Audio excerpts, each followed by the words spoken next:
This is Lynn Shay, and you are listening to the Horror Squad podcast. Turn it up loud.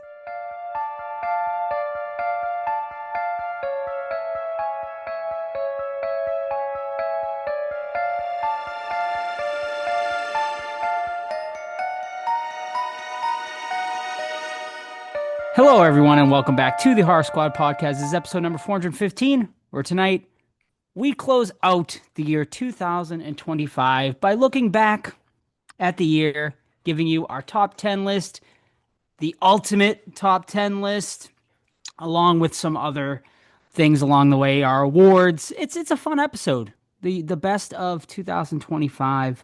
It's always, the year-ender episodes are always my favorites because, it's really, we couldn't do these episodes without the listeners. Doing this ultimate list really, I think it solidifies the year. It tells you what were the best 10 horror movies of the year. Because, we can have our own, we all have our own opinions, but taking all these lists, crunching the numbers, and making that ultimate list really just tells the story. And that's why I really love doing these best of lists, along with, of course, our decade lists we do and whatnot as well. Yeah, it's a lot of fun. But I'm here, of course, as always, with Steve and Todd. Gentlemen, how you doing? How's your week been? Okay. Merry Christmas, Happy Holidays, everybody. A few days ago, and we got New Year's coming up, so Happy New Year. And yeah, man, it was 70 degrees yesterday, Ooh, thunderstorming, and then today was 20 degrees and snowing. So a it's that time of the year, I lot of guess, in rain Kentucky. today. A Yeah. lot of rain today. No, same. Merry Christmas and Happy Holidays to everybody. Yeah, it's I got crazy weather too. It's like snowstorm one day, freezing rain the next day. Then now today it's like above, negative, so it's raining and clearing and all that stuff. It's just weird. Like you never know what you're gonna walk out to. So Oh, update for me. I am now completely done with filming for the movie. I finished, wrapped up the final scene I needed to do. And yeah, that's it. I do have to do a couple of just random shots around Salem, but it doesn't require any actors or anything, so I can just go do that in no time. But I need the snow to melt, which is great because today it rained all day and the snow is now gone. So I'll probably go do that tomorrow. But yeah, I'm like 99.999% done with film, which is awesome. So now I just need to sort of sit down and then send it over to Steve for editing. But yeah, I know Steve, you did a little bit of filming, right, the other yeah, day? I had one scene left to film, and it involves a movie within a movie, and then me watching that movie. So I created a completely new character for my movie, like out of basically clay and 3D printing. And yeah, so now I'm just finished his last piece, so I can film the end of that other movie, and then film myself watching that movie, and then I'm done. So Yeah. Very meta. yeah, yeah. Oh yeah, mine's very Sweet. meta. Yeah, I mean it's crazy, right? We close out 2025 and now the biggest thing for 2026 obviously is our movie. It's coming out this year. It's very exciting. It's been quite a process and we're excited to finally release it this year to everyone and yeah, I was over at my parents the other day and I showed them the first 13 minutes of that movie, that very rough cut, and they loved it. They were like laughing and they thought it was Oh great. yeah? So, yeah, yeah, yeah. Oh, that's cool. Yeah, yeah. They thought it was. They're like, when you explain it, you really like. They're like, I didn't really like understand Hmm. like the everything. And they're like, but once you actually like sit down and watch it, they were like, yeah, I was like invested, like and stuff. So, Hey, I'll send him the 30-minute cut right now. Fuck. yeah, right, yeah. Get some eyes on it. But yeah, they enjoyed it, and yeah, so yeah, I That's can't cool, wait. I man. can't wait for it to be out and get to hear everyone's sort of Well, reactions I and can't stuff. wait to see. Like I've seen, stills from your guys's, but I've been done for a while, and I'm just been like, fuck, I really want to see Yeah. your like clips and works in progresses. Because if like for the listeners, I would send clips and be like, hey, give me some suggestions, and we're doing the master Mhm. edit right now, and I send them like work in progress cuts, and hey, what do you think, and blah blah blah. So I'm left out. I want to see some of your guys' shit already. Let's do it. Oh, I'll Yeah, show you some shit. yeah, I might sit down tomorrow Do and it. start like putting some stuff together or like, I'll. S- organizing it as best I can. mhm. But I don't know, I'm interested to see like if I I feel like I maybe over filmed, which I feel like is probably a good thing, but Yeah, you need as much as possible, man. so yeah, like I was like, doing like this movie, this little scene we just filmed the other day, like I did like eight or nine just different takes with different like angles and shit like that. I'm just trying to like think of everything I can. So I figured the more angles the better. So we'll see. But yeah, it's exciting. Been a great learning process, and yeah, I think can't wait to do something else down the line. Um, Killer Santa movie, maybe we'll see. I don't know. So we'll see what's in the pipeline Found next. footage. I would love to do found footage Me too. next, Me just because too. it would be the easiest, Hmm. I was, and it works for like our budget too, yeah, and whatnot. So yeah, I mean, yeah, yeah. I have a couple of ideas, like found footage ideas that I would love to do. It's just I was thinking about doing my own sort of like 7 minute or 5 to like 7 minute short of that one idea I think I told you guys about like the cannibals. Just because like I would love to make a full length of that, but I mean it's like I would need a huge budget for something like that, I think. But and I would need to find abandoned railroads, which is very tough. But anyway, I digress. Why don't we just like get into this episode? No one really cares about our ramblings. They want to hear the best of the year, best of 2025. So, gentlemen, without further ado, let's start this show. We will start with our honorable mentions of 2025. We each have our three honorable mentions. Who would like to start off? I guess I'll go. Yeah, Um, yeah. Why yeah, don't you go, Todd? thanks, bud. I'll take it. Honorable mention number one is Good Boy. For reasons we discussed, it's not going to be my top 10, but that dog is just a beast. Love him. Bestest boy ever.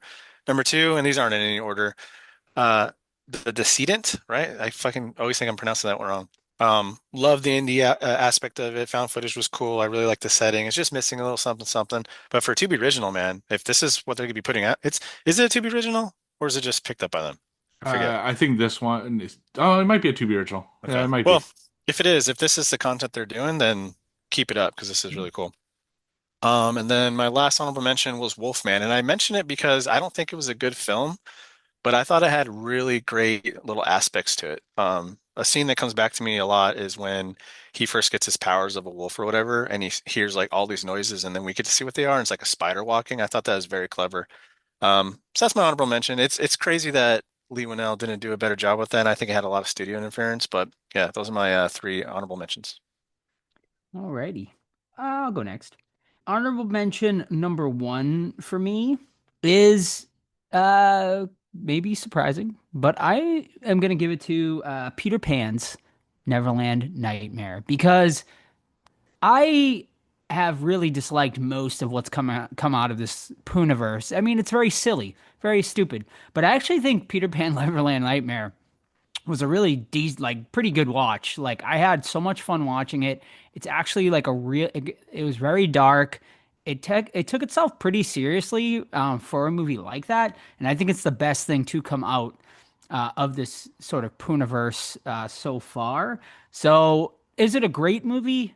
No, but it's really solid for what it is. And it really surprised me this year. And it's one I've been recommending to people like who I think are into those type of movies. So yeah, I definitely recommend that one.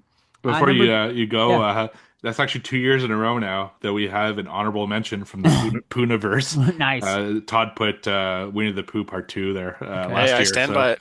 so It's yeah, so good, man. maybe this is a better like series than people give it credit for. Maybe we'll see what's out next. I know like they're doing a whole Avengers line of stuff coming up, so we'll see. All right, number two is actually one I just pulled out the other day. Watched it very last minute. A movie called It Ends.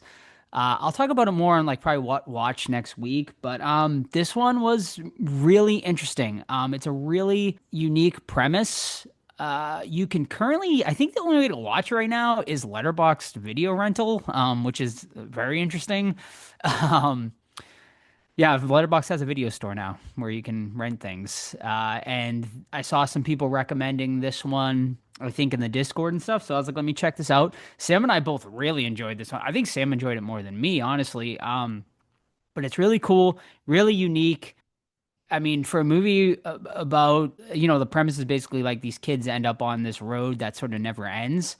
And for a movie like that, sort of think like almost like The Long Walk, but in a car, I guess is the best way to describe it. It held my attention the whole time, and I couldn't wait to see where it went. And yeah, I definitely recommend it.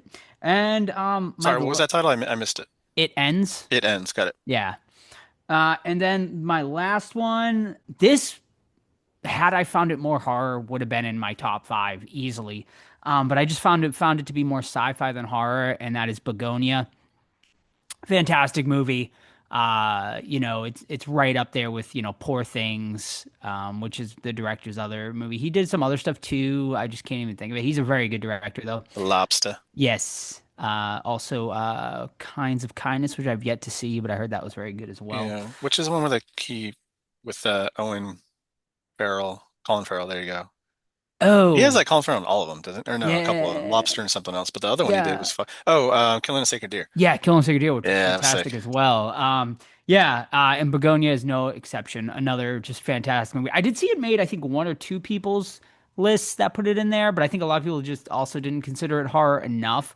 But man, I mean, it's about aliens, it's sci-fi, it's fantastic. Jesse Plemons, and Emma Stone, great performances. So yeah, those are my three. All right. So my first one is one that was in my top 10. And when I did right before setting the list, I'm like, oh, there's one I just really, really don't want to leave out. So this is the one that ended up being the casualty of that for me putting one back in, and that is 28 years later. I really love 28 years later. I thought it was awesome. There's some really cool moments. The score was haunting. The just I just had a really good time with it. There are some issues in the second half of the movie that brought it down to lower than I guess I would have expected, but I still think it was a super strong film and really came super close to being in my top 10. The second one is VHS Halloween. I had a lot of fun with this one. It's one of the best VHS movies that I've seen. The Halloween theme was done extremely well. There are certain shorts in that were fantastic and maybe some of the best of all of the VHS films. But on the other hand, there are some shorts that weren't as strong, which is what ultimately made it, lose the top 10 spot. And the final one is Predator Killer of Killers, which is an animated film. It's great. It's basically an anthology of the Predator attacking different times, and like you have feudal Japan, you have the Viking era, and you have modern time, and then the stories kind of converge together. It's a really cool animated film. I just don't like animated and horror. Like, do I put it on top 10 or not? I wasn't sure, so I decided not to. But definitely check it out. Predator Killer Killers is an awesome fucking film and definitely worth checking out. All right. Before we get into our top 10, do you guys want to do our three disappointments? Okay. So yeah, so we also decided to do sort of, we used to do like our worst of, but that's just too mean. We were like, we don't want to be mean. So we're gonna just do sort of the three movies that I think disappointed us this year. So Todd, why don't you take it away and give us your three biggest disappointments of the year? Alrighty. My first biggest disappointment is the last Conjuring movie. Just because we talked about it at length, but I feel like as a final send off to these guys, whatever these actors, whatever, I thought it could have been a little bit stronger. And it kind of rehashed stuff we've already seen. Second one is going to be people are going to be up in arms about, but Sinners I thought was an extreme letdown. I think this partly maybe because everybody I talked to hyped it up so much that maybe it was too big in my head before I saw it. But I wish I could have been on the episode to express my opinion of why I thought it wasn't that great.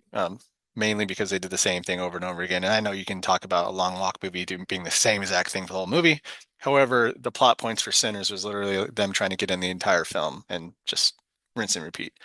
And then my last one here is a bummer because I had a fantastic time watching this, actually with you guys when we filmed the movie.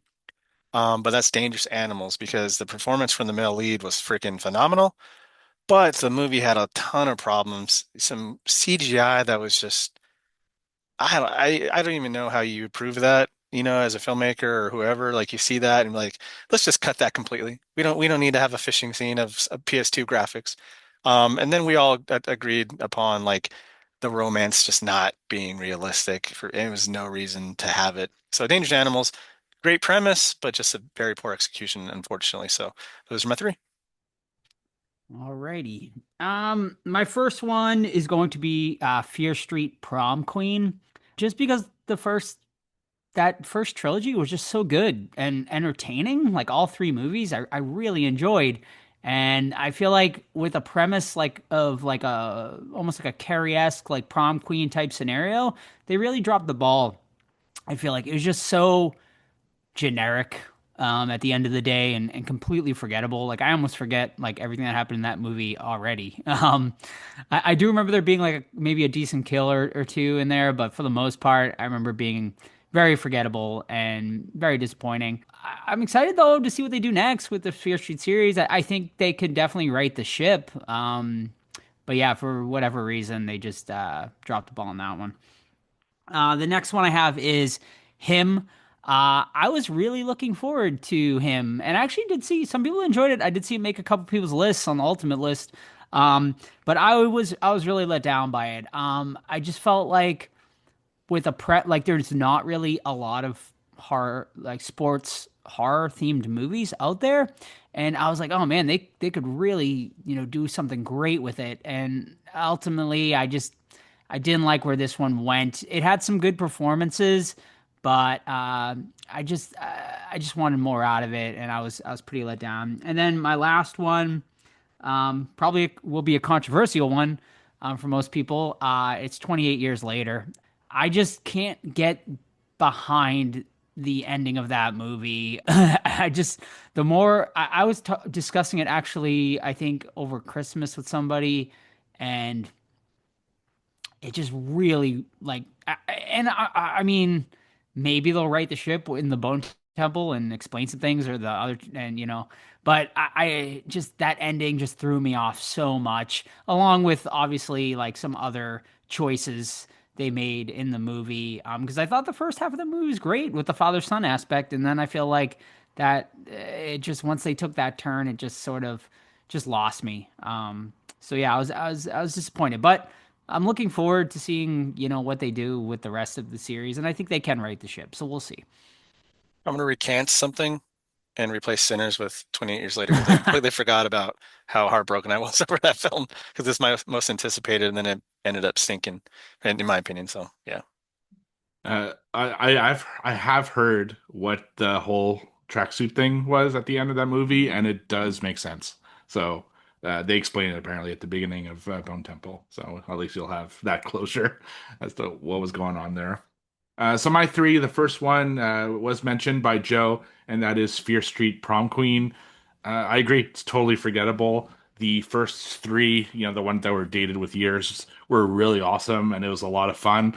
And they were like almost an event, because they came out, if I remember, like one a week for 3 weeks or something like that, and everyone was talking about it. And when this one came out, it just kind of came and went, and that was the end of it. And it was just really disappointing. And yeah, it's unfortunate because I had high expectations, but I would definitely watch another Fear Street, if they come out with one. The second one is Hell House LLC Lineage. So this is the final Hell House LLC movie, and they decided to move away from the found footage, which I was curious about, and I thought that might be an issue. It ended up not being an issue. The issue is that they play the same cards as they have for the rest of the series. Like it's the same clown who's just like in the corner, like not moving, and then he starts moving. It's like the same fucking thing as all the other movies, And by now, it's like the fifth movie in the series. I'm like, I've seen it. I just you can't be a one trick pony here. So really bummed out about that one. And my last one wasn't a bad movie, but I thought it was disappointing, and that's Woman in the Yard. Woman in the Yard had a really cool concept. It was creepy as fuck when the woman was in the yard and you didn't know what her deal was and everything like that. But halfway through the movie, they reveal who she is, and everything after that is not scary anymore because what they do with it is just, I don't know, it was kind of dull. It was more of like an emotional thing, like a drama. And I thought it would be a really cool kind of paranormal thing, and it just didn't grab me whatsoever. So that was a disappointment for me. Does that have a twist similar to Good Boy? Yes. Got it. Yeah. Yeah. Yeah. I kind of liked Woman where I agree. I thought it was gonna go paranormal, but then yeah, it went the twist that way. But I thought uh, the ending left it interesting because I feel like it could be explored it could be interpreted a couple different ways. But yeah. Anyway, who cares? Who cares about that movie anyway? All right, let's get into the ones that matter the most now. Our personal top 10 horror movies of 2025. Todd, what you got? Number 10.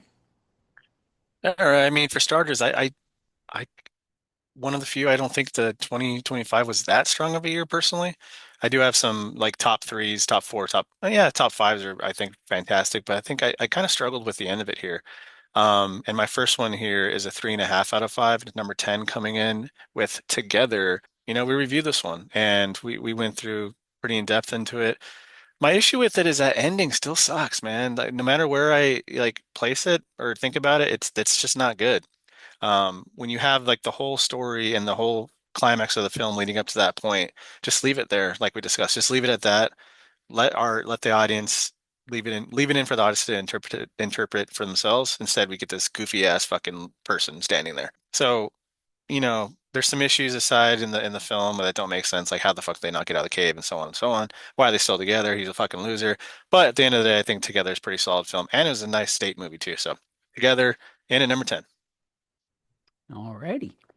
Number 10 for me is going to be Death of a Unicorn. I just had so much fun with this one. It's a great creature feature. It was one I really thought it kind of came out of left field for me personally because I didn't know what the hell to expect with it. Obviously, it's got a big cast, Paul Rudd and Jenna Ortega. But yeah, man, I just loved the fucking unicorns in this movie. They fucking didn't hold back. The gore is pretty damn on point. Yeah, there's CGI, but I thought like the CGI worked like well. The unicorns looked cool, and there's definitely some practical effects in here as well. So, I mean, we didn't get many creature features this year at all. To me, this one stood out and was memorable. And that's why it makes my number 10. I really like that kid too. He's not a kid in this, but like the Will son. Poulter? Yeah, he's so Yeah, funny. yeah, Yeah, he's he's funny great, man. too. Yeah. Yeah, it was actually the last 2025 movie I watched, the last 2025 horror movie I watched this year, and I liked it a lot. It's on my top 10, but the kills are fucking fantastic. Like three of the kills could have been best kill of the year. That's how good that movie was. So yeah, it was cool to watch. My number 10 is the one that was off the list, and I had to put it back on because God, that this movie had an impact on me for whatever reason that is, and that is The Rule of Jenny Penn. The performances from Jeffrey Rush and John Lithgow are so goddamn good, and they really sell this movie, and it shows like just how difficult it is to live in a situation where you're in a long-term care facility and you're helpless, and this guy is just absolutely messing with you, and there's nothing you could do about it. No one takes you seriously because you had a stroke, and they think you're just like you have dementia, but he's like just terrorizing everyone in that home, and you feel for those patients. And this guy, it was like The Good Son, but with elderly people. It was a fucking insane movie, and it really had an impact on me. So I couldn't leave it off my top 10. So Rule of Jenny Penn's my number 10. All right, coming in at number 9 is a sequel, Oh, Mr. Black Phone 2. Another one, I think, did we cover all these in our list? About 50%, so that's pretty good. But anyway, Black Phone 2, it's hard to discuss them again when we had a whole episode over it. So, obviously it had issues, but man, the Grabber is such a cool villain. Ethan Hawke is such an excellent horror actor, and his look is just awesome. And I like the kids, man. It's kid centric, and they're awesome actors, and we all agree that fucking actors in general can ruin a film, but kids definitely can. So, and they're great. So, Black Phone 2 coming in at number 9. nice. Didn't make my list, but it was very good. I enjoyed that one. Coming in at number 9 for me is Found footage, the making of the Patterson Project. I mean, this one was sent to us as a screener, and it might be my favorite screener we've ever received. Random. It just like the biggest surprise for me, obviously, of the year. One I did not expect to enjoy as much as I did, and I adored this movie. It's so fun. It's legitimately funny, and then it just takes like a fucking crazy twist that I think just put it all together for me. And I mean, from beginning to end, just love this movie. Just love this movie. I cannot recommend it enough because not a lot of people clearly have seen it. It's very indie. Didn't get like a big release or anything like that. So when I talk about movies from 2025, this is the one I recommend to people I think the most. So that is number 9, found footage, the making of the Patterson Project.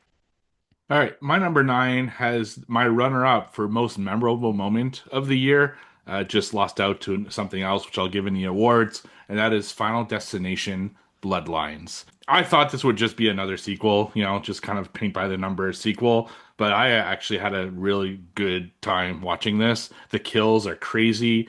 The pace was frenetic. I like the characters, and it gave me a perfect send off for Tony Todd, which was incredibly sad to watch. But also, a lot of people don't get to have a send off like that. He got to say goodbye to the audience in such an epic way, and the man is going to be missed. And the movie was actually really good. I was shocked by how much I liked the movie when it came out.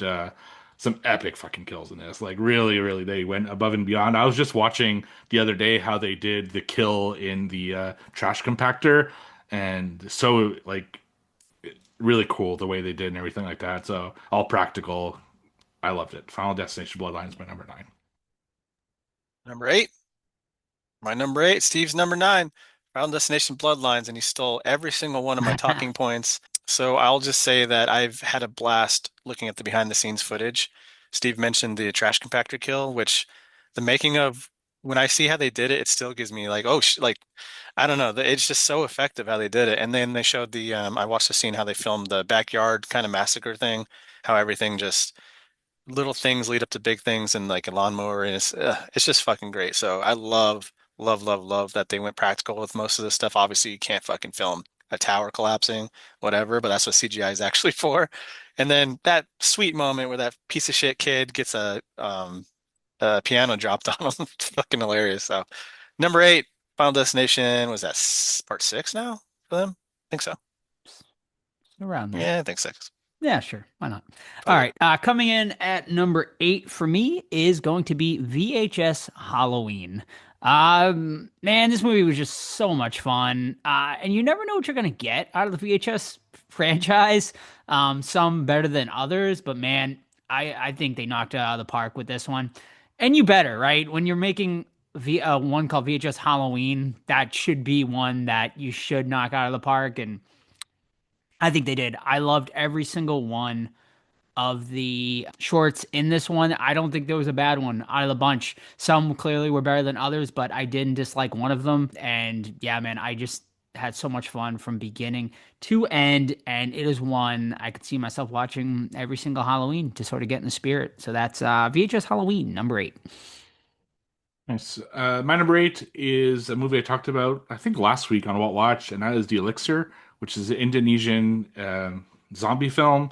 I said pretty much all I had to say back then. It's a great, frenetic, just crazy zombie film. If you've seen movies like Train to Busan or Hashtag Alive or all those movies, it's a very similar type of kind of infected. They're just like really twitchy and quick, and there's blood everywhere. It's a really effective film. Unfortunately, it's dubbed because it's on Netflix, which was a bummer, but I couldn't hold the film against it.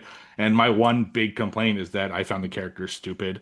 They just make the stupidest decisions that was baffling. But the kills and the pace and all that stuff was really cool. And it's one that, I don't see a lot of people have seen. I've been talking about it ever since, so I know some people watch it because of that. But outside of that, I think it just needs to be out there a little bit more. So that's The Elixir at number 8. Yeah, I started watching it. That dub is awful. The voiceover, American voiceover, oh my gosh, brutal. All right, my number seven is a film I liked that the boys didn't really care for, and it's The Ugly Stepsister. And basically a play on Cinderella. And the reason I love it, man, is just the body horror in it is very effective. From the toe cutting scenes to breaking her nose to fit in better to pulling off her braces. It's just fucking grody. It's gross. And I like the end, man, where it goes is fucking nuts. Her dead father just like slowly degrading and she's like chilling with him. It's just a fucking good movie and I really liked it. So yeah, it's Ugly Stepsister in at 11. I mean, 11. 11, 7. In 7. at 7. Alrighty. Coming in at number 7 for me is Companion. Yeah, man. I mean, love Companion. Such a fun movie. I wish they didn't spoil it in the trailers, because the less you know going in, the better. But man, it's still so good. Jack Quaid and Sophie Thatcher both just give, great performances, along with the whole cast, really. But them two being the leads, they really stand out. You know, Definitely probably more sci-fi than horror, but there's enough horror in here that I'm able to, put it on my list. But yeah, man, it's a good time. Like I said, the less you know going in the bear, so I'm not gonna say much more. So that's Companion at number 7. My number seven is The Conjuring Last Rites. I love the Conjuring series, one of my favorite series of all time. Number three was a disappointment. I mean, we talked about it when we reviewed it, but I think this one righted the ship, and it was a nice bookend to the Warrens. At least the Warrens, played by Vera Farmiga and Patrick Wilson, and I just really enjoyed it.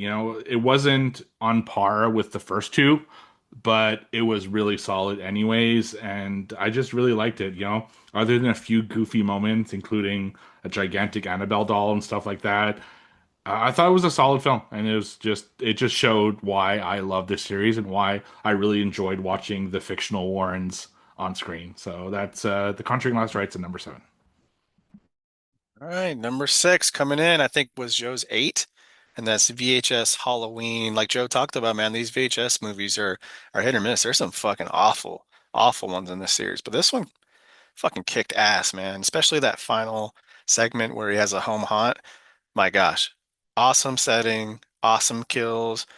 And then the end of it was just out of this world. And then they had a segment that was like truly disturbing to all three of us with that video rental or video production company. He's a serial killer and he flays kids and shit. It's nuts. So VHS Halloween coming in number 6 for me.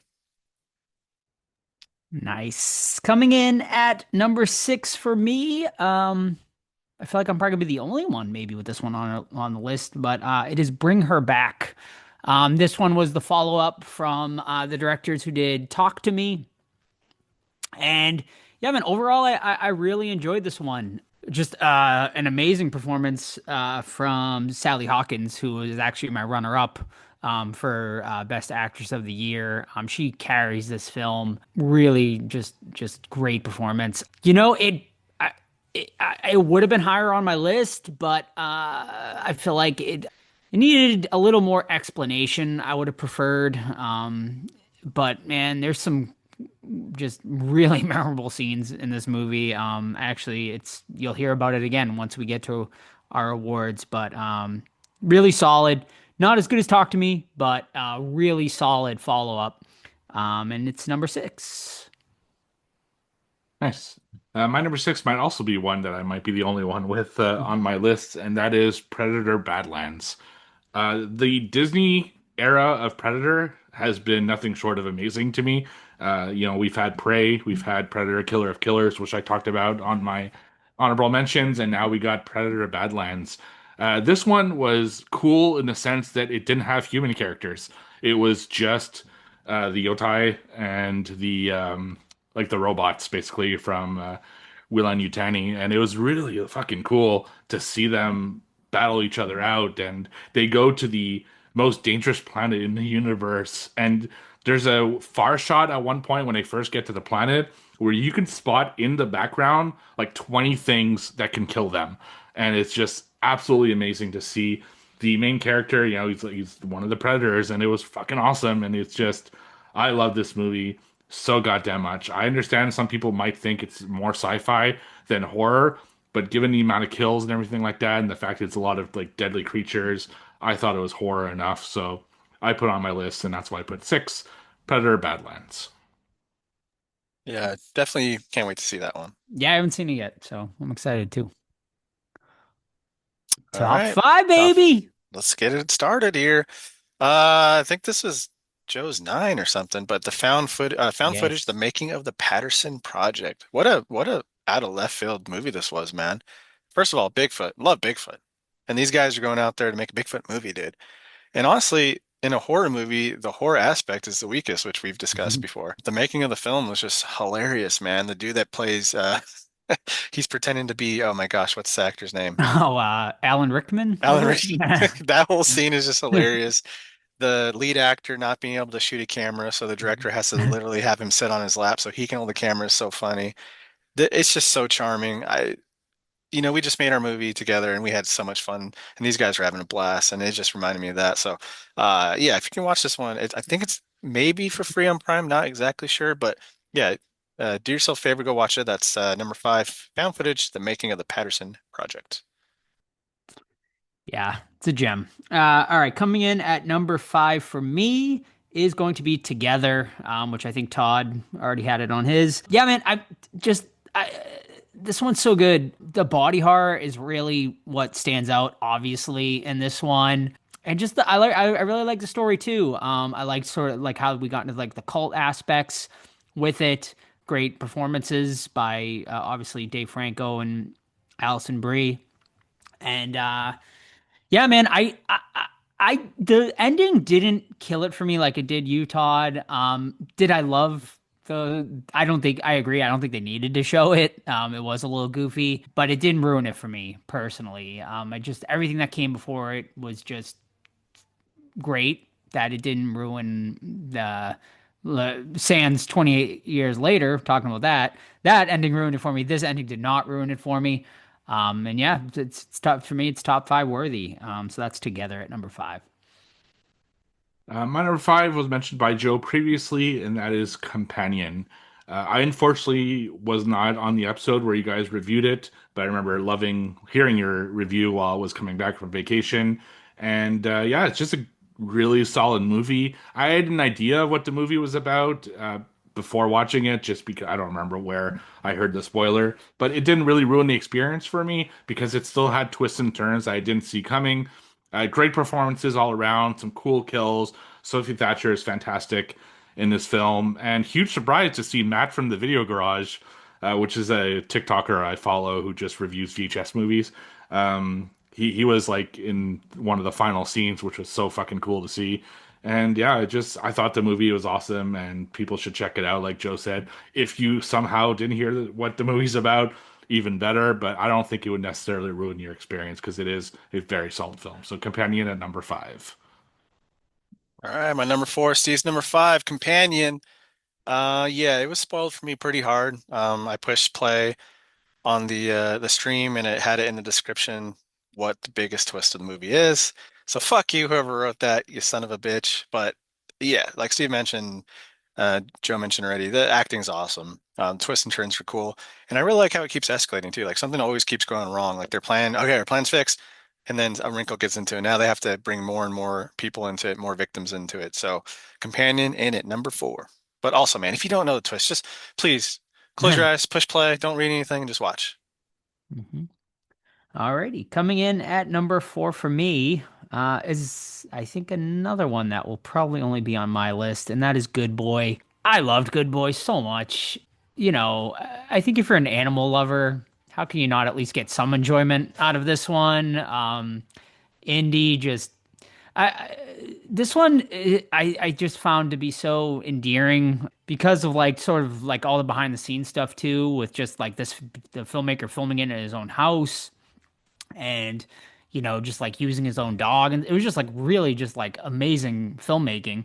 But yeah, man, I was just hooked the whole movie. Just like filming a movie from like a dog's perspective, it's original and unique, and I was just like hooked. Like I could never like just like I was like it was the first like time in a long time where I actually like had an emotional response to like a main character where I was like legitimately concerned for that character and it being like a dog. And I mean, and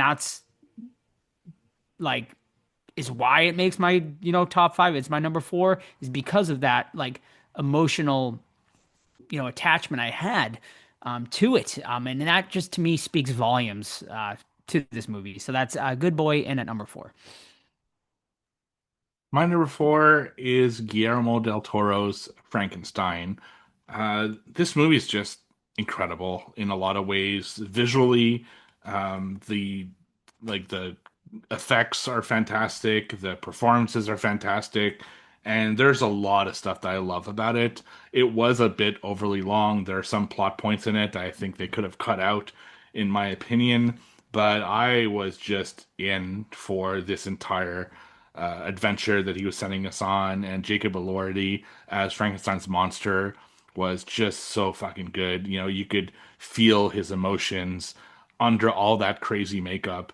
And I'm just curious to think what it would have been like if Andrew Garfield had kept that role. I think he needed the size of someone like Jacob Elordi.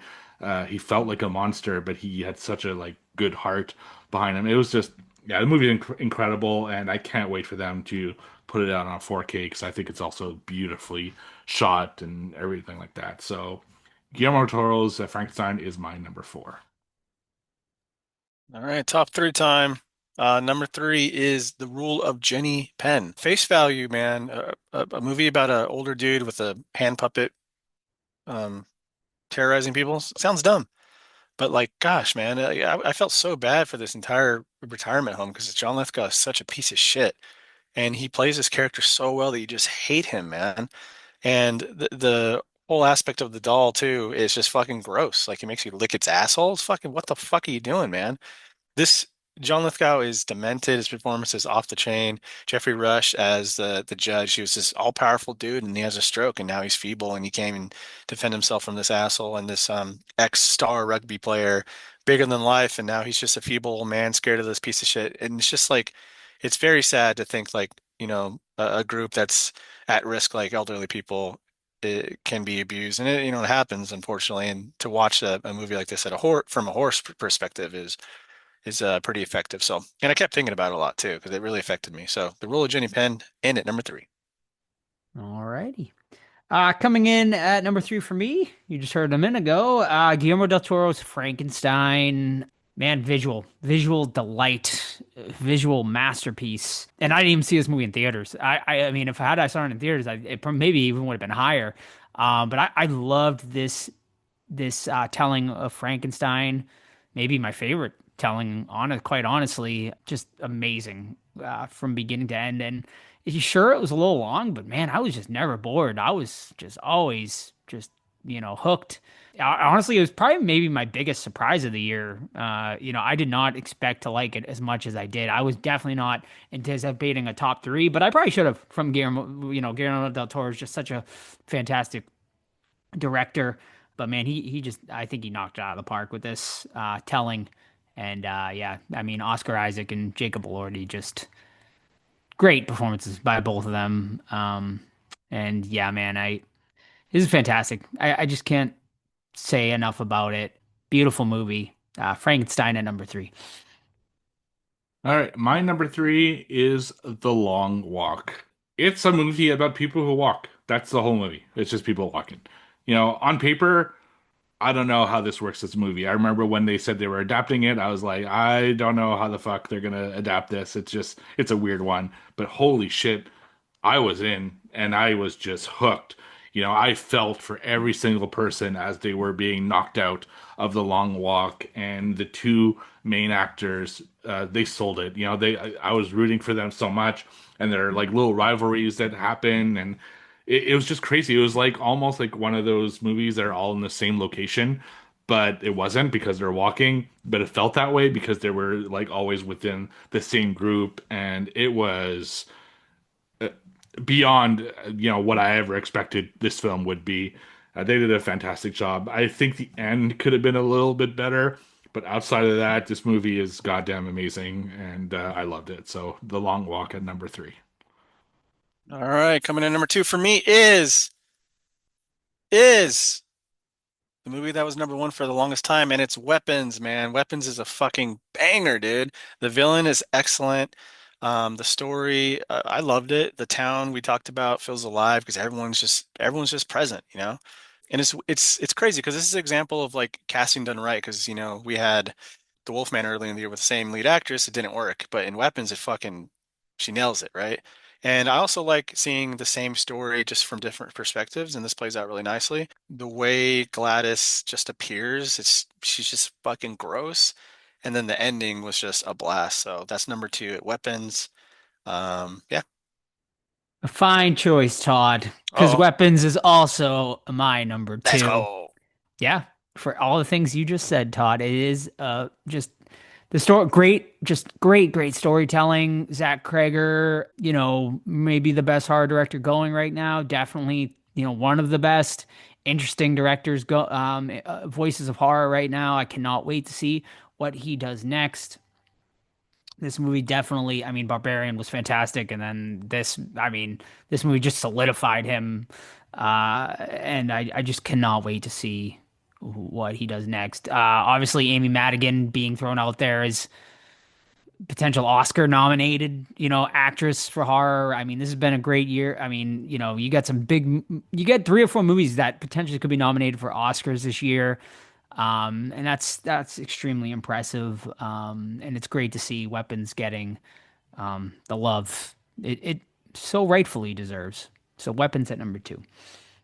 Like the platform, I'm just getting the leftovers here for number two, but my number two is also Weapons. Threesome. So a unanimous second place movie. Weapons is so fucking good. Like the way that it's told is unique. It focuses on each character, like one at a time, basically, and then the characters come and go within the other stories. It was very effective. Like some great scares, some great gore. It's like a pure horror film in every sense of the word.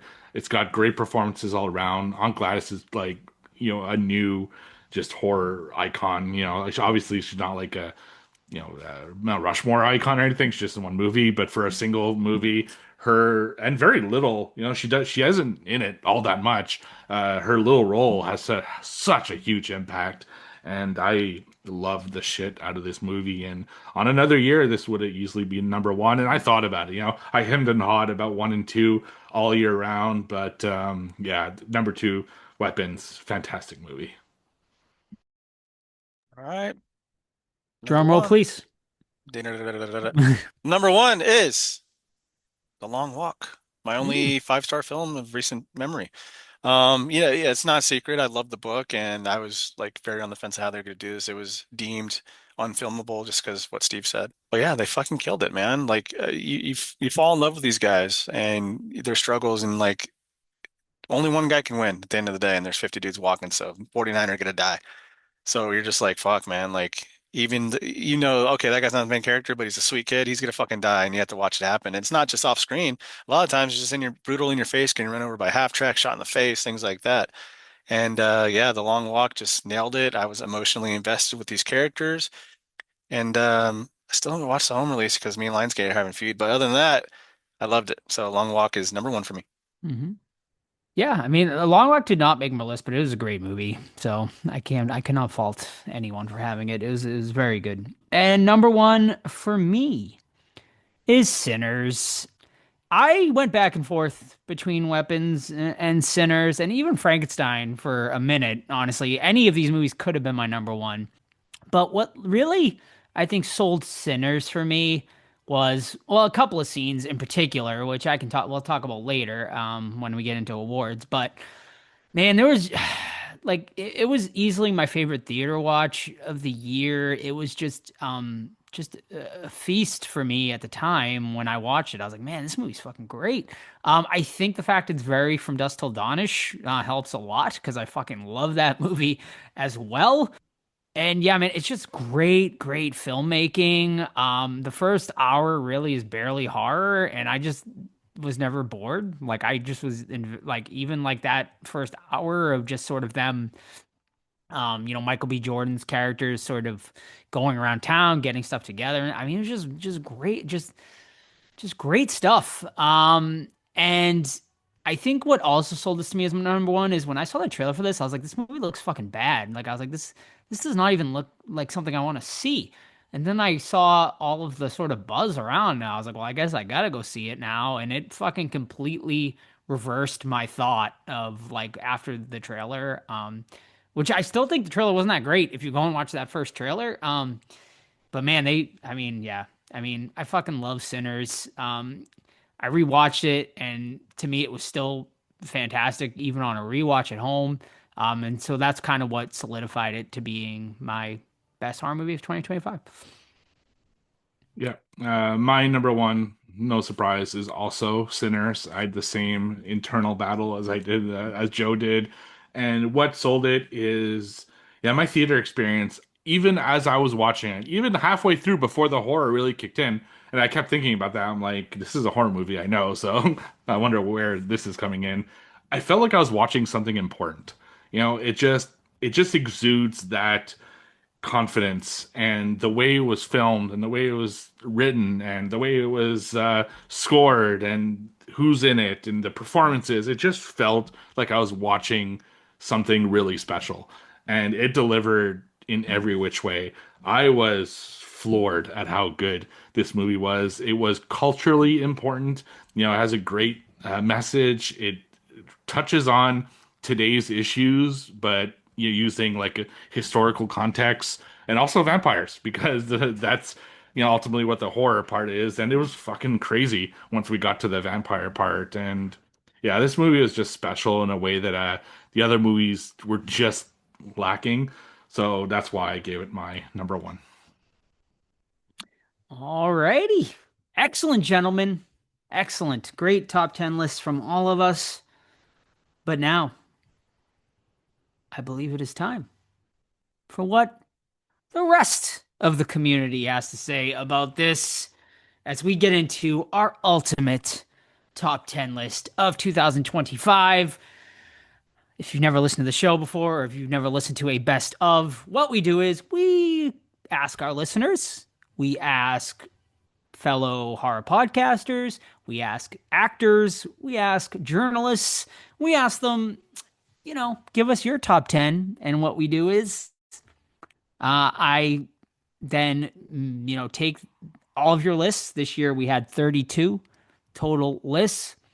I crunch the numbers, and we have, we come up with the aggregate, of course, everyone's favorite word every year, of what were, what is the ultimate top 10 of 2025. So thank you to everybody that submitted a list. Like I just mentioned, we had 32 total lists this year, which was up one from 2024. We had 31 lists. So shout out to that. 54 different movies were mentioned this year in the top 10. In comparison, it's actually up from last year, 50 movies. And I went back to 2023. 83 movies that year received a vote. That's fucking insane. I was like, how did that even like 2023 apparently was a wide open year. I just like couldn't believe that. And then 12 movies received a first place vote this year, which is identical to last year. 12 movies last year also received a first place vote, and then 13 the previous year. So it's interesting. It's always in that range of 12 to 13 movies receiving first place votes. All right, so let's get into it with 3 honorable mentions to start us off. Coming in at number 13 was, I believe, a movie that was mentioned on one of our lists as being a disappointment, and that was Dangerous Animals. So Dangerous Animals coming in as our first honorable mention. It received 90 points. It was on 9 of the 32 lists and peaked with 2 people having it as their second place movie of the year, runner-up. Coming in at number 12 is Black Phone 2. Black Phone 2 received 108 points and peaked with 3 people having it as their 4th place movie. Didn't go higher than that for Black Phone 2. Coming in at number 11, just missing out of our top 10 is Together. Together was on 15 of the 32 lists, received 118 points, and peaked with a third place vote. Any surprises there, gentlemen, before we head into our top 10? Not Together would have been on the list. Same, yeah. Me too. I was kind of surprised Together's not on the list. Alrighty. So let's do it, folks. Our top 10 horror movies of 2025. Coming in at number 10, 28 Years Later. 28 Years Later was on 14 of the 32 lists, received 126 points, and peaked with 3 people having it as their fourth place movie of the year. Coming in at number 9, perhaps the first surprise, I think, is Good Boy. Good Boy was on only 10 of the 32 lists. However, it received 3 first place votes, which obviously jumped it all the way up to our number 9 movie. It received a total of 128 points, just 2 behind, actually, 28 Years Later. So, Good Boy, the little engine that could, Indy does make it into our top 10. Coming in at number 8, I think another surprise, The Ugly Stepsister. The Ugly Stepsister received 134 points, was on 10 of the 32 lists, and received 1 first place vote at its peak. Coming in at number 7, Bring Her Back. Bring Her Back was on 14 of the 32 lists, received 160 points, and was on 2 first place ballots. So there are 2 people as their number 1 movie. Coming in at number 6, Final Destination Bloodlines. Final Destination Bloodlines was on 16 of the 32 lists, receiving 174 points, and peaked with a second place vote. Top 5 coming, gentlemen. Any thoughts about our bottom 6 through 10 so far? Pretty surprising, honestly. Yeah. There's some Good Boy. It was like I knew people liked it. I didn't think 3 top of the year people liked it, but I get it, And Bring Her Back, like I don't know, it just didn't grab me, I guess, like other people did. It was a good movie, just not a top 10, but I'm glad people enjoyed it. Alrighty, so let's get into our top 5. Coming in at number 5 is Companion. Companion was on 21 of the 32 lists, received 250 points, and was someone's number 1 movie of the year. Coming in at number 4, The Long Walk. The Long Walk received 262 points, was on 19 of the 32 lists, and was 3 people's number 1 movie of the year. To me, you guys loved it. I did not realize that many people love The Long Walk for it to be the number 4 movie of the year. So that one, probably the biggest surprise for me. And now let's get into our top 3 horror movies of 2025. Coming in at number 3 is Guillermo del Toro's Frankenstein. Frankenstein was on 20 of the 32 lists, received 272 points, and was 3 people's number 1 movie of the year. Coming in at number 2. This was a 2-way race, clearly, ladies and gentlemen. And coming in at number 2 was Weapons. Weapons received 430 points. In comparison, our number 3 movie received 272 points. Was on 27 of the 32 lists, and 7 people had it as their number 1 movie of the year. Which leaves us with our number 1 movie of the year. No surprise. I mean, I think there was a debate between number 1 and number 2. Clearly, Sinners is your number 1 horror movie of 2025. Sinners received 492 points, was on 30 of the 32 lists, and 8 people had it as their number 1 movie of the year. So there you have it, folks. Your top 10 horror movies of 2025. Gentlemen, thoughts? I'd like to point out that my top 5 were Sinners, Weapons, Long Walk, Frankenstein, Companion. So I was Wow, you just had it. yeah. The only difference is swap Long Walk and Frankenstein by one, Hmm. and I have the exact same top five list as everyone. Yeah. So I can't say I'm surprised. But so can you just repeat the scores for Weapons and Sinners? Were they only 12 points apart? No, it was actually 60 is 72, Okay. 430 to 492. Oh, okay. I thought I Yeah. heard 480 to 60. Yeah. 492. So I'm Yeah. like, damn. Yeah, Yeah. I'm not surprised. I mean, it's like they're all super solid movies, and Hmm. the ones that I people probably talked about the most, my bigger, I guess, is The Long Walk. Yeah, I knew Yeah. people. Obviously, I Quite the liked it. showing. Todd liked it, but I didn't think that many people would have on their list. Hmm. I need to know the other person The only one other person. apart from me that didn't put Sinners on the list because we need to talk.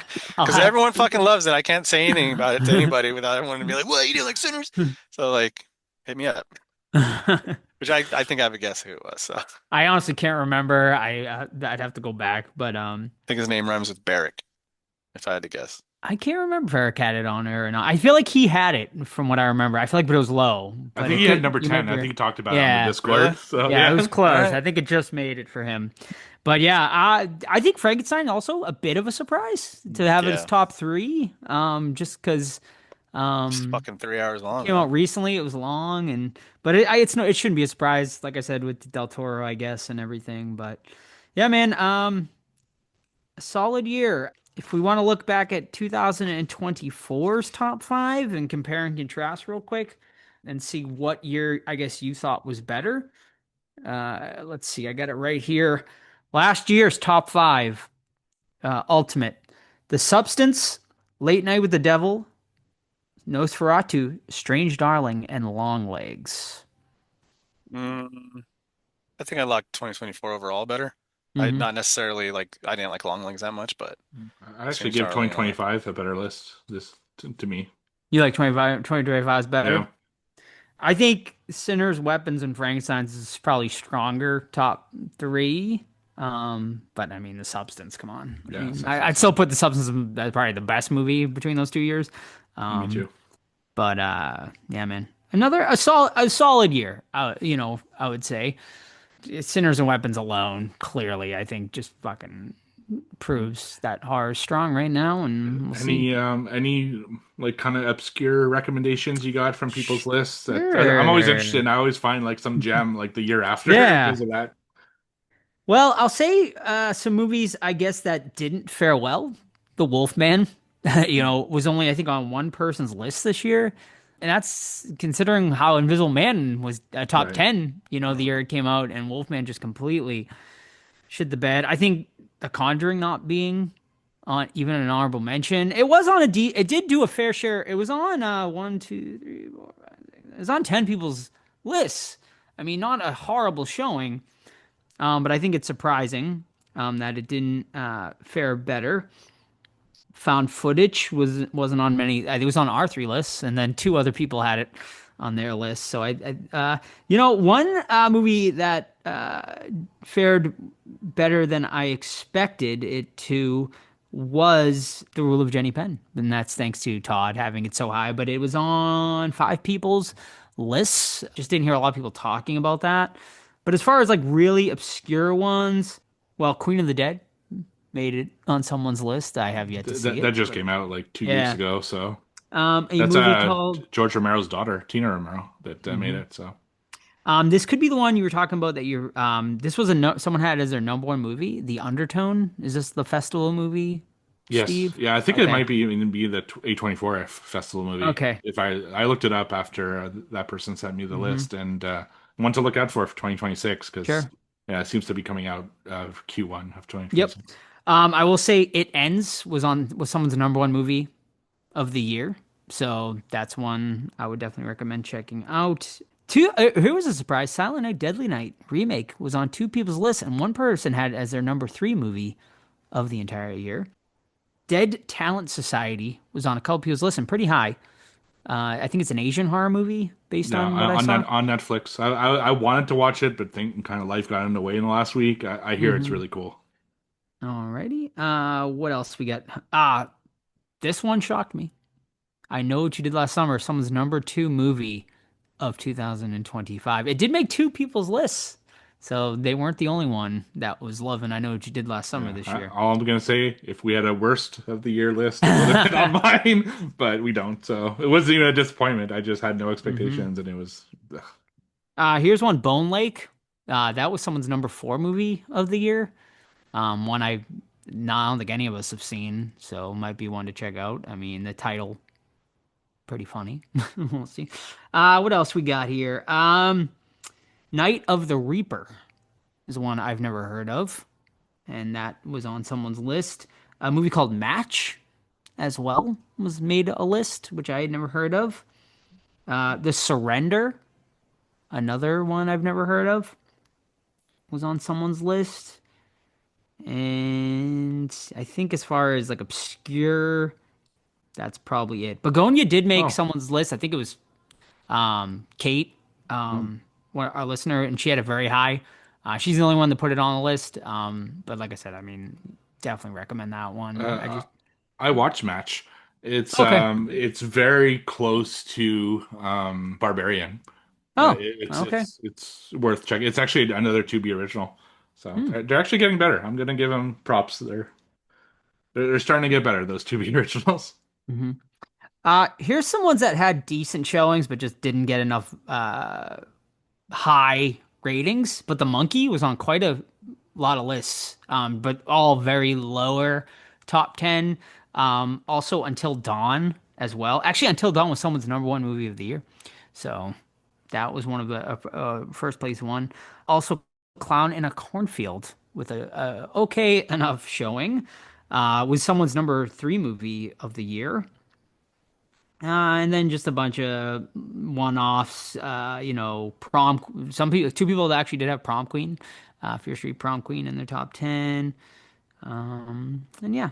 Oh, Presents. That's one I really enjoyed, and it was on one person's list I like from the this year. concept, but I don't Yeah. know, it got a little boring for me after a Yeah. while. And Toxic Avenger didn't fare well, Yeah, sadly. too Well, bad. it was on two people's lists. At least it was released. Yeah, Yeah. we actually got it. So Happy to see it. But yeah, that pretty much I would say wraps it up. There was a lot of like random one-offs sure. that I didn't even bother writing down because I knew no one else would have it on their list. But yeah, so yeah, thank you everybody to for submitting their lists this year. We really appreciate it. And now I think it's award season, ladies and gentlemen. The Academy Awards of horror. So, Steve, why don't you take this one away? I know you Yeah, came up with the list. I will. Yeah. So we've been going for this list for a few years now, but I did add one this year. So we're gonna go with the first one with Best Actor. This one is actually a repeat for me. He has won Best Actor now for myself 2 years in a row, and that is David Johnson for The Long Walk. Fantastic performance. I also gave it to him last year for Alien Romulus. What a fucking fantastic actor, man. This guy, one to watch. Like 2 years in a row to be my best actor, that's really crazy because there are some solid performances this year, but he sold that movie for me. The Long Walk would not have worked if him and a few of the others hadn't been so solid at their roles. So David Johnson, that's my best actor this year. Alrighty. My best actor of the year is Indy. Come on. He's a good boy. And that's all I got to say about that. No, man, I mean, I teased it like this is gonna be the first year I had an animal as my best actor as a non-human, and he fucking deserves it, man. He fucking destroyed that role. And if you see the movie, you'll understand why. If I was going an actual human though, I didn't really give it much thought because Indy was always the runaway. But how could you not at least give a shout out to Michael B. Jordan, obviously in his dual roles, and Oscar Isaac for me as well. I think both actors killed it this year. Yeah, my best actor of the year is going to Jai Courtney for Dangerous Animals because he is a fucking hoot. He's a riot, and he was the best thing about that film, and he carried it. If it didn't have him in it, I think the movie just would have been awful overall. But because he was in it and he was just over the top craziness, yeah, top actor of the year. Yeah. great picks as well. So my next one is Best Actress, and I gave it to Sophie Thatcher for Companion. Movie doesn't work if she's not as good as she was. Really sold that role, and she's another one to watch. She's Heretic last year, and then Companion this year. So one of the better actresses out there. Yeah, she was definitely on my short list, very close, as well as Sally Hawkins. But I have to give it to Amy Madigan, for Aunt Gladys. Just, I mean, a different actress. I just don't know if it would be as. Man, she plays like so goofy, but it's also like unnerving. Like it's really like a tough role to. You could really lose that movie with not the right actor in that role. But I mean, I think she killed it, and I mean, man, I really hope she wins the Oscar this year. I don't think she will, but it would be awesome for the genre if she does. But it's awesome she's getting recognition and major awards, so shout out to her. Yeah, I had both of those people as my top one, but ultimately, Amy Madigan stole it for weapons for everything Joe said. She's just a creepy villain. She's so very effective. Partly because the makeup looks fucking awful, but her, she's just, she kills it. So, Amy Madigan, weapons. All right, next one is Best Scare. Not a scary year, in my opinion. It wasn't like a lot of supernatural movies that I watched, so it wasn't not a lot to choose from. I gave it to The Man in the Basement and The Conjuring Last Rites. There's like I think it's Roy Rogers poster in the background, and there's like a guy standing there, and that's just the kind of ghost that really unnerves me. He's like watching her do laundry or whatever, and it's just fucking creepy. And it actually got me like just like yeah, it was good. It was a really good scare. So that's my best scare. Yeah, Best Gear was a tough one for me too. Just because it's tough, like right, to remember like certain scenes. I feel like Weapons had like a really good scare, but I couldn't remember like a specific moment just because it's been a while since I've seen it. So I gave my basically one I remembered a lot that really like it was more of just like a oh fuck moment, and it's the knife scene in Bring Her Back. For anyone that for those of you seen it, you'll know exactly the scene I'm talking about. Yeah, man, it was brutal, is all I'll say. So yeah, that's my best scare. All right, I'm gonna have a couple of these where I cheat and I do not have an answer because, like you guys said, it was not a scary year. I struggle to think of stuff. I think the scare in weapons that you're talking about is when she's under the blanket or whatever, and Josh Brolin sees her. Scary, yeah, but like n all the other years I looked at my scares aspect of the film, like would kick this year's ass. So I put nothing on it because I'm a little bitch and that's it. So nothing. All right. Next one is Best Kill. I think there are two movies that came to mind when I thought of Best Kill. That was Final Destination Bloodlines and The Death of a Unicorn. But ultimately, I gave it to the MRI scan kill in Final Destination Bloodlines because it was so brutal and just over the top and insane. And I absolutely loved that kill. Although Death of a Unicorn has some fucking amazing ones as well. So that's my best kill. All right, best kill for me, Aunt Gladys again. Amy Madigan. The kill of Aunt Gladys was just so satisfying. And it's fucking what an insane scene. And it's like another one where it's like, man, like it's so kind of out of left field and fucking goofy, but it just worked for some reason. And it was just to see her finally get it from all the kids that she had sort of been essentially torturing for the entire movie. It was just so good and just so damn entertaining. And I fucking love Aunt Gladys, but seeing her just get fucking destroyed by all those children was just amazing. So best kill for me is Aunt Gladys. Very cool. Best kill for me is when our witch in VHS Halloween is riding her broom and she grabs a kid by the head and just rips the fucking head off. I was just like mouth agape, smiling, having a great time at that whole carnage of that entire scene, and that specific part just nailed it. So yeah. That's nice. This That's year a we had great one. yeah, we had so many like good kills to choose from, whereas we had no scares to choose from basically. Next one is most memorable moment. So a moment that stood out that isn't necessarily a scare or a kill. For me, this was easy. The multi-generational music number in Sinners. I didn't know what the fuck was going on at first. And once I realized what was going on, I was mesmerized and I loved every second of that. Like I said, a runner-up to Tony Todd's Last Moment as well. But the Sinners musical number was just holy shit, fucking genius and masterpiece in my opinion.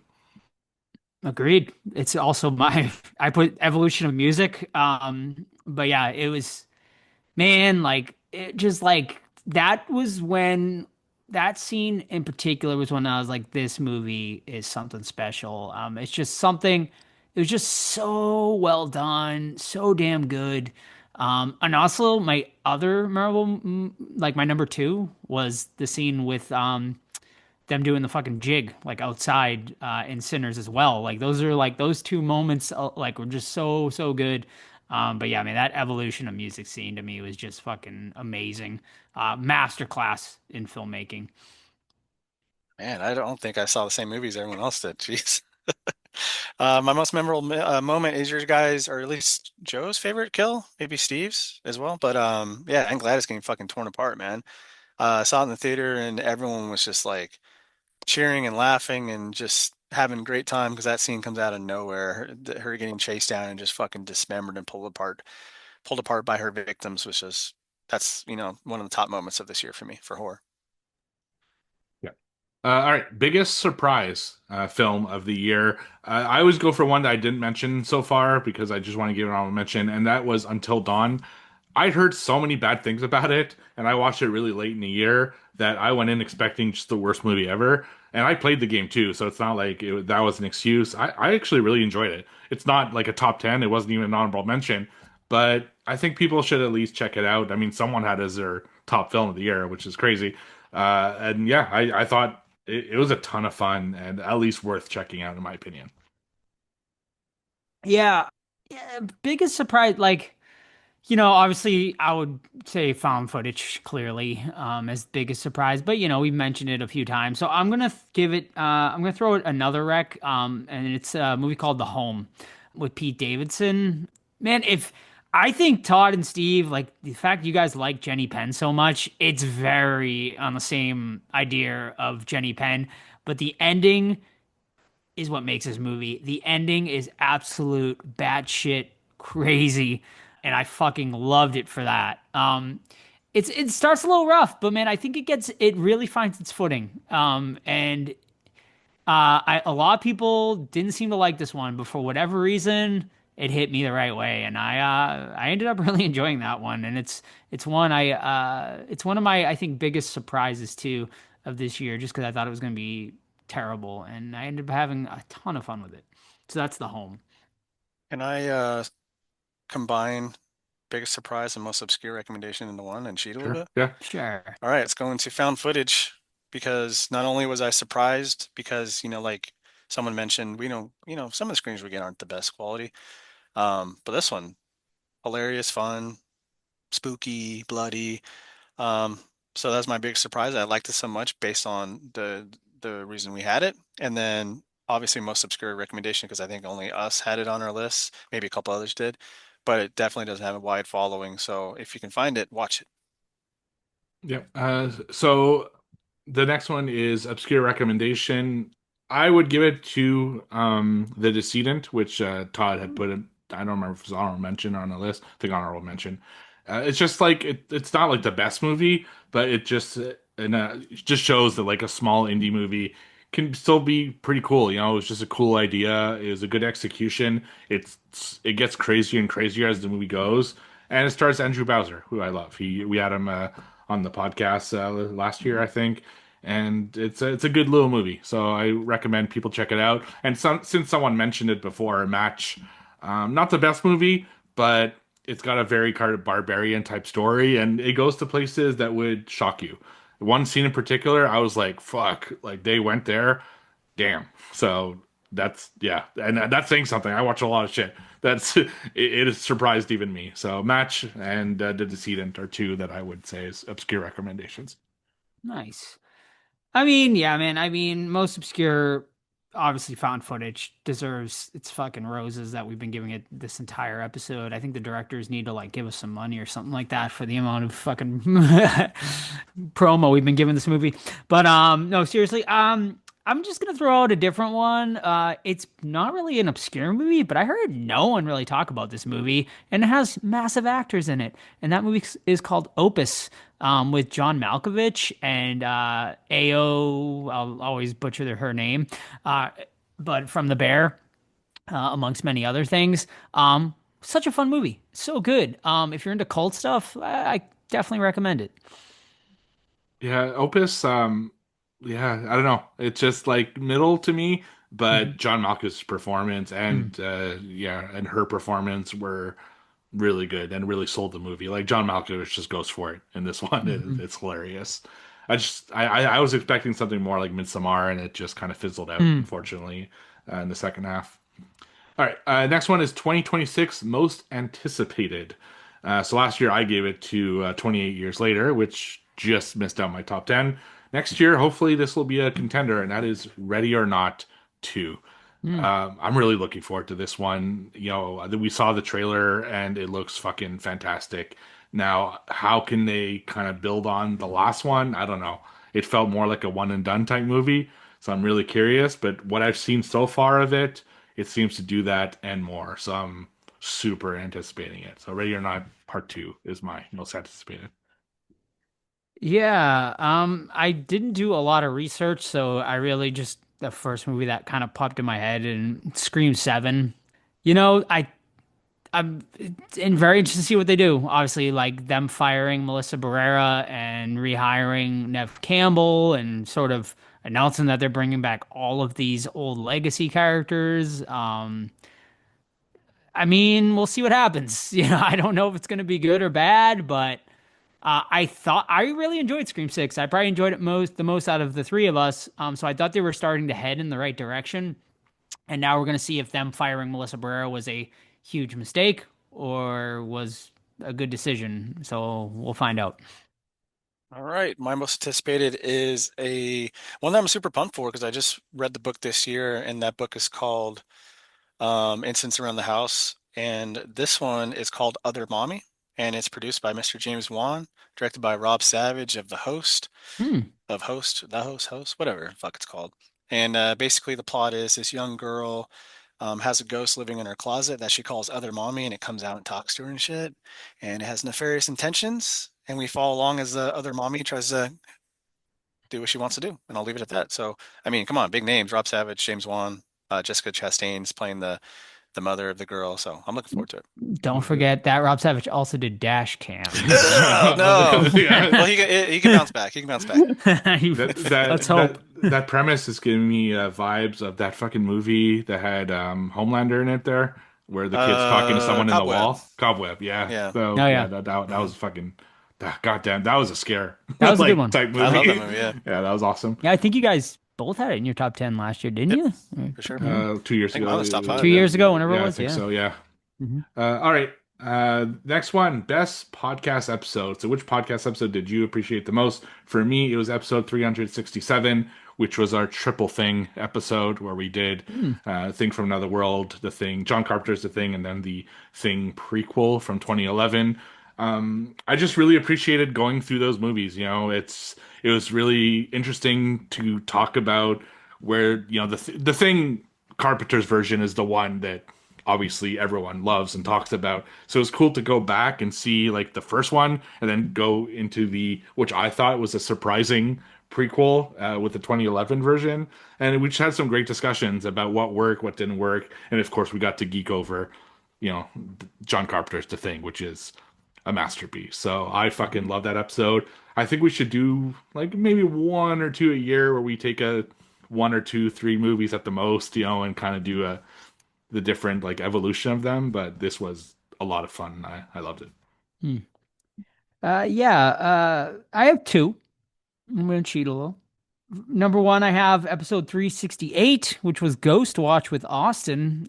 That episode was so fun. It was cool just having Austin on. He was just a delight the whole episode. But man, like Ghost Watch, I felt like led to a really good and interesting discussion as well. And it's one I had never seen before, and that one was a lot of fun. And then this other one just cracks me up when I was going through all the episodes. And it's episode 371, which is Beyond the Black Rainbow. Just because I think Steve's cousin maybe picked this one for us to review as like one of the perks for our crowdfund. And it it was funny because like he fucking loved the movie so much, and the three of us just hated it. Like I remember it just being like I remember it just being a really funny discussion.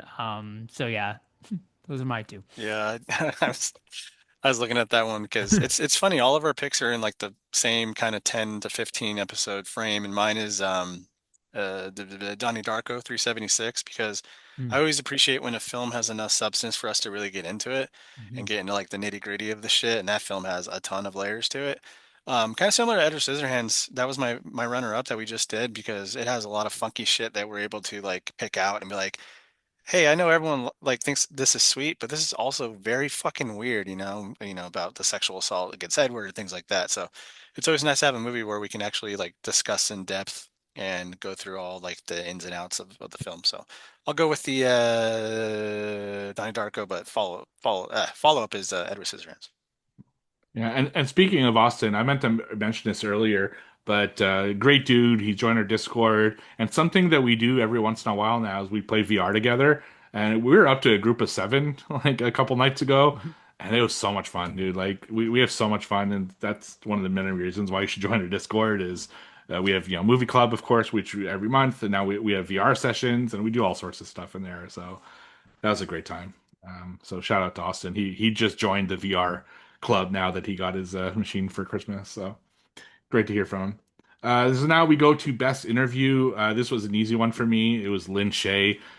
Just getting to speak to Lin Shaye, even though it was only like 10 minutes long, was surreal. And then, even though between you, me and you, the audience, I don't really buy it, but she said that she had heard of us and she liked our podcast. She probably says that to everyone, but it was really cool to hear anyway. Such a sweet lady, and I absolutely loved interviewing her, and it was an honor, honestly, to get the chance to do it. So, Lin Shaye. Yeah, Lynch. I mean, she's an icon of horror, and it's so funny because we were actually I don't know if we ever discussed this, but we were supposed to have two icons on. It was actually supposed to be her and Natasha Henstridge from Species. But she ended up not being on, and I remember pushing really hard to try to get Lynn. And they were nice enough to let us to have her. Even it was like after the press junket too. And I think that just shows like how just sweet of a woman she is. It was a very quick interview, and I wish we could have, obviously delved more into her career, but it was an honor just to speak and interview her, and it's definitely, one of the top, favorite, guests we've ever had, clearly because of just how important she is to the genre. Well, I'll keep it a three-way and have Lynn Shay for everything you mentioned. Such a sweetheart, and I'm so kicking myself that I had her fucking sign a 2001 Maniacs 8x10. And because I met her like 15 years ago or something, that was like right out at that time, and Mhm. so whatever, but it's cool. But follow up though, a man that I love his work, and that's Ethan Embry. You guys had for Yeah. 367, 387, John's episode. Yep. Just a cool dude, and it seems really down to earth, like he would chill and hang out, but who knows if that's true or not. He But was awesome. Yeah, he was yeah, great. And I forget the actress we had on. She was from Lee Sinners, Jun though. Lee, Yes, yep. yes. She was wonderful as well. Yeah, that's my runner-up. And those are back to Interview. back for you guys too. Yeah, That's it was. Yep. 387, 388. Yeah. Yeah. Yeah, we had like a one interview period basically where we were really motivated, and then we kind of Yes. like we were Yeah, so busy after that. yeah, it's so busy, and yeah, sometimes I'm like, yeah, like I don't know. I Yeah. still like to this day still get anxiety doing Me interviews too. too. So it And we've done doesn't like 40 yeah. or 50 at Yeah, this point. yeah, me Well, too. probably more than Me that, too. honestly. Yeah. But so And sometimes I'm like, I just need a break from doing interviews. Like, yeah, and also shout out to Matthew Finland, which I interviewed early. He did Hell of a Summer. He's like worked with Finn Wolfhard on that that's movie, right. Yep. and he was really cool. I really enjoyed talking to him. And once he realized I was like a fellow Canadian, it just like everything like loosened up, and it was just yeah, we had a great Mhm. discussion and a great time. So shout out to him. And Excellent. finally, this is a new category I decided to add this year because sometimes, you know, people weren't necessarily in one movie and or they're not necessarily mentioned in anything else. So this is who had the biggest impact on the horror genre for the year. And Mm. this is a good way to shout out more like directors or maybe actors that were multiple things that weren't necessarily the best thing or whatever people interpret it as. And for me, I wasn't sure. I almost gave it to Ryan Coogler Mm. for going outside of because Sinners is like transcending horror. Like it's going into award seasons, it's going into like everyone's talking about Sinners. But ultimately I gave it to Stephen King, which Mm. I mean Stephen King obviously, right? But The Monkey, The Long Walk, Welcome to Derry, Running Man, there's a bunch of stuff. His work this year just had a huge impact on horror and it's and that's his stories, even though they're interpreted by other people or in like Welcome to Derry is really interpreted by because it's not an adaptation of it, it's just his characters. It's just he has an impact on horror, and he's not doing a ton of books anymore, but I'm not gonna give it to him every year, because obviously he has a ton of work and they'll constantly make more of them. But I'll give it to him this year because there are a lot of big things that happen out of his head. Yeah, mine's actually very similar, Steve, very adjacent, and I'm gonna give it to the Machetes, the brother and sister duo there, Andy and Barbara, because of what they did with Welcome to Derry, and I feel like they're going to reopen the King universe even more, with the success of that show. The show obviously was massive. Maybe it wasn't like Stranger Things massive, but I think it was bigger than people even expected. And I think, kudos to Skarsgård for coming back. Because without him, I don't know if the show would have succeeded. But I think it's really going to open up the floodgates for a lot more projects with them and the Stephen King universe. I'm gonna have a cop out answer, man. I was struggling with this, It's a tough one. yeah, like maybe if I had more time with the way Steve explained it a little, I'm like, okay, I could have done this, but I just, I don't know. I don't have one for this year. And Stephen King is fucking pumping out books left and right still, Steve. So you have plenty of time to Yeah, but get they're your not books. they're not really horror anymore. He does a Yeah, lot of like more mystery, there's a lot of crime. political stuff in it, Yeah, whether you like that or not. So it's kind of like the newest shit is, but he's, what is he, 80, 80, I think 80 something? so Fuck, dude, yeah. he's still pumping them out. So yeah. Hmm. Nice. That's it. Is That's it. We that did it? it. We did it. Another year. Another year done. Another year in the books, ladies and gentlemen. I have a question for you guys. Hmm. January is the dumping ground. Did you see the Killer Monkey It movie? looks terrible. It looks like Primate. Yes. yeah, it looks like Gordy. just yeah, Yeah. any movie you can just like you can stick any character in that role of a killer or something Yeah. like Annabelle Doll or whatever, and I I just don't don't think it lives up to Congo. Like so I don't know. so Well, see. it's not a theater movie for me, Hell No. no. but I'll watch it when it comes I'll out. watch. Yeah, I mean, I'll Maybe, watch yeah. it too, but it It's got looks streaming all over it. does not look good. Mm. But yeah, that's it, folks. 2025, we finally can turn the page to 2026 and see what that was going to happen. What's going to be the biggest surprise for next year? What is going to be the biggest flop for next year? We don't know yet. But if you stick around and listen to us, you'll know. Because without you guys, we'd probably still do the show. We'd just talk to three. It would just be the three of us talking to each other, though. So we Nice little appreciate echo chamber. we appreciate all of you that have listened to us throughout the years. For those of you that have just joined us this year, thank you so much. For those of you that are going to stick around for 2026, we thank you even more. We have a very exciting year. Obviously, the final episode will be getting released. No, not our final episode podcast. The final episode of the movie, which we are very excited to show you guys and get out into the world. It's been a very fun project for us, and we are so excited for everyone to see it. So yeah, we'll see you guys in 2026. And Steve, What are we doing for our very first episode of 2026? Oh, we're gonna have a very good discussion. I think it's already a contender for top episode of 2026. We're going to the Upside Down, and we're going to review this Stranger Things season 5. So, as recording, it's not over yet. There's one episode left, but we're gonna talk about the whole season. We did for 3 and 4, so let's finish it off strong.